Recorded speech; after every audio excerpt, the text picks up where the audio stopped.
God, breathe in, everyone. Oh. Hello, one and all, and welcome to Seen Through Glass.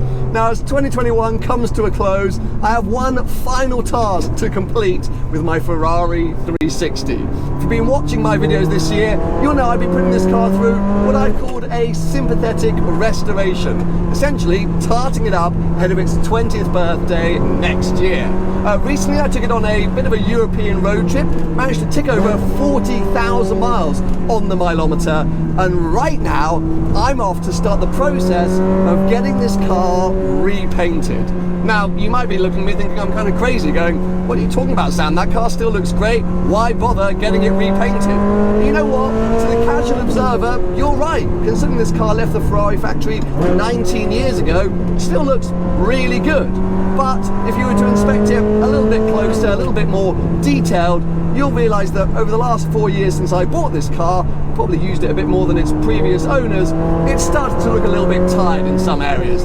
There are signs of a little bit of corrosion, the lacquer's peeling away in parts. Whilst I'm a big fan of patina, of road rash, of proof that a car is properly used, I really want this thing to look in the best shape of its life when it turns 20. And so repainting it the way that it's going to be repainted will not only ensure that, but it will also give us a great insight into this car's history, its past, and protect and prepare it for the next 20 years. Because yes, I want to own this car for another 20 years. So I cannot wait to start off this process. I'm going to head down to Kudos, the company who are doing the paintwork, to not only kind of, highlight my sort of areas of concern and justify why I'm doing a full body repaint, but also talk through that process, how it all works, and finalize my color choice. So yes, onwards to Kudos.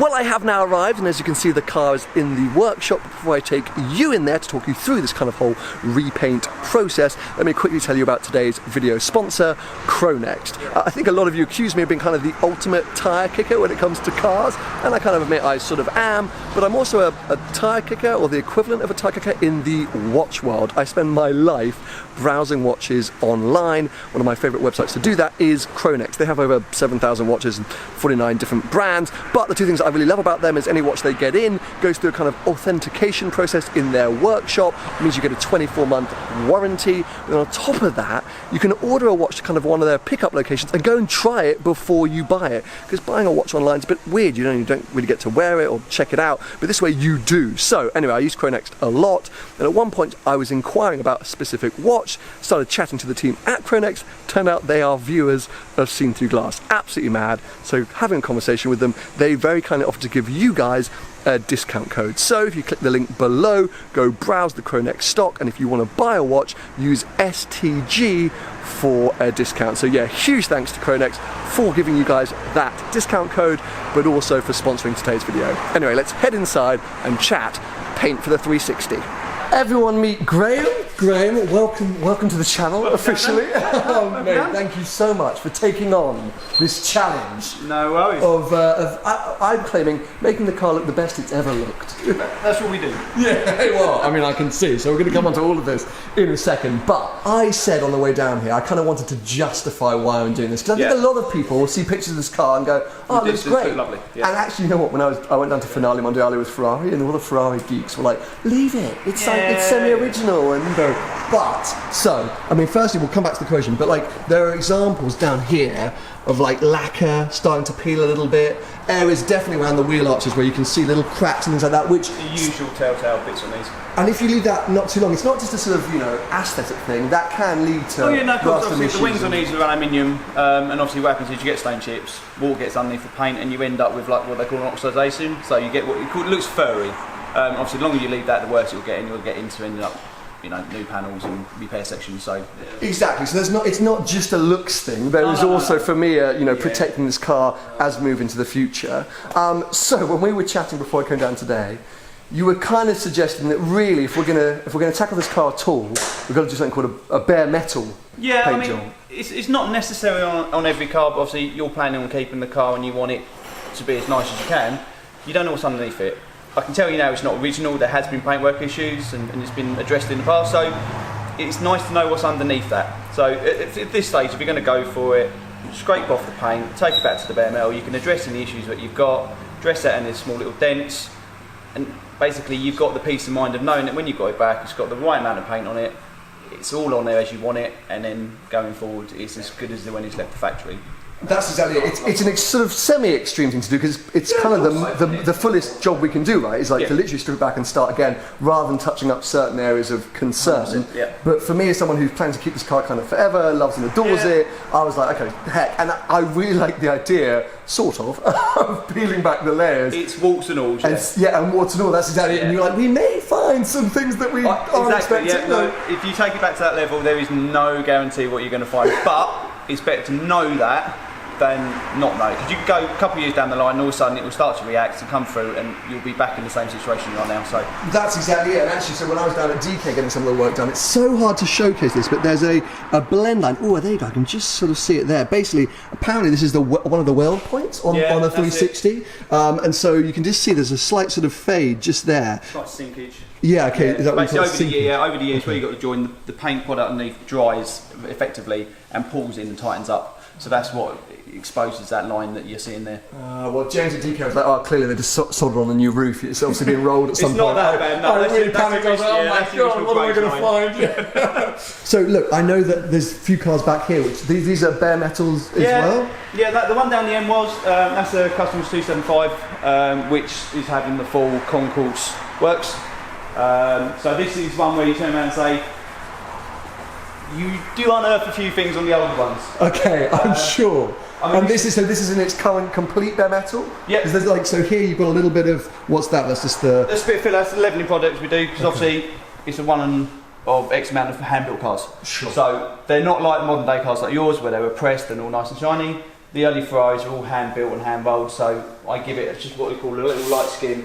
Like you see, it's only a thin layer, just to level it off. Sure, okay, fine. So we shouldn't necessarily expect that on my car unless it's got some really horrific... No, prime on yours should be enough to suffice that, but obviously on the early ones, especially on this where I shape everything up, gap everything's profiled to an inch of its life, we just give it a light skim over. So this is stunning, by the way, isn't it? I mean, when you see it like this, you just realise just what a beautiful shape it is. Yeah, I mean, I take it through and just enhance it. Yeah. Meanwhile, this looks a little bit more complicated. So, what's going on here? This is an early Vetracina, so fiberglass. Okay, wow. So where you save the inherent problems of obviously seals rusting out, because these are quite prone for a bit of corrosion.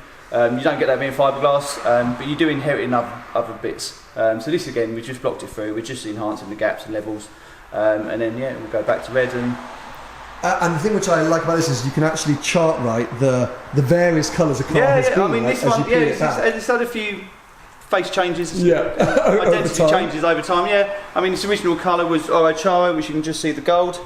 It obviously went a turquoise next.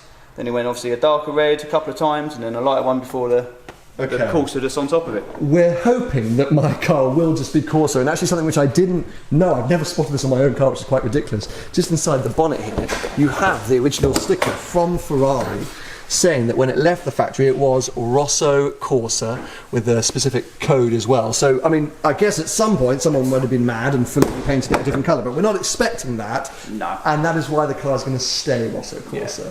The internet would love me to paint this green because that's so in vogue, but it's staying red, as you know. Always a safe bet with definitely a 360. Well, that's the thing, and for me, all the memories, all the images of this car, the way that it looks right now, so I didn't want to change that. But what I didn't realise, and you explained to me, it's not quite as simple when it comes to Ferraris going, I want Rosso Corsa. No, definitely not. I mean, Corsa, especially on this area, you have a couple of different variants. In essence, it doesn't really matter on this one because we're taking it all off and starting again, so it'll all be a uniform colour, but we do have our database of colours that we use over the time, especially with the Corsas and Charos. We have our version that we believe to be as true as we can be through experience and knowing what's come through the door, and that's what will be painted in. Because you were saying that over the years Rosso Corsa has changed quite a bit. No, 100%, from the early 360s, all the way through, it evolves, it gets rebranded. Obviously when this was painted it would have been probably in a solvent 2-pack, and of course now we're painting water-based, we're on a water-based scheme, so then that gets reformulated. And unfortunately with the Ferrari colours, no manufacturer spends the money and resources in getting them exactly right, because you probably only paint a hand, couple of thousand compared to a Ford Fiesta, which has a couple of million. Sure. So they never invest so dearly. Okay, so yeah, as far as the naked eye will be able to tell, it will look exactly the same. It's going Rosso Corsa. Yeah. But as you've unfortunately found out over the years, it's not always that simple for you. I do now realise just how lengthy this job's going to be. So what are we looking at? Like 5-6 weeks? About 5-6 weeks we're on it. Yeah, it'll give us a week to break it down, take everything off. Take the painters off, assess what we've got, go through anything that needs addressing, and then it'll just be a case of get it cleaned up, levelled off, prime it up, base it up, lap it. I mean, just the polishing process alone is probably a good 4 or 5 days. Okay. So yeah, it's quite a lengthy process. We've got a long way ahead of us, but I'm hoping there's going to be no nasty surprises. You keep mentioning them, and I'm going to be like, fingers crossed. I wouldn't imagine so. It looks like it's had quite a good life. Yeah, well, I hope so. But anyway, so we'll be back with you down here. I guess probably when the car's in a bare metal stage. I'm not really sure if I want to see that. No, well, you're going to have to. Just imagine at that point it's the worst it'll ever look. Fair enough. Absolutely good point. Actually, if it can look at anything as good as a 275 does back there, who knows? So yeah, mate. Look, well, good luck and thank you. And I can't wait to see this car when it is, absolutely fully repainted, looking the best it has ever looked, ready for its big 20th birthday celebration.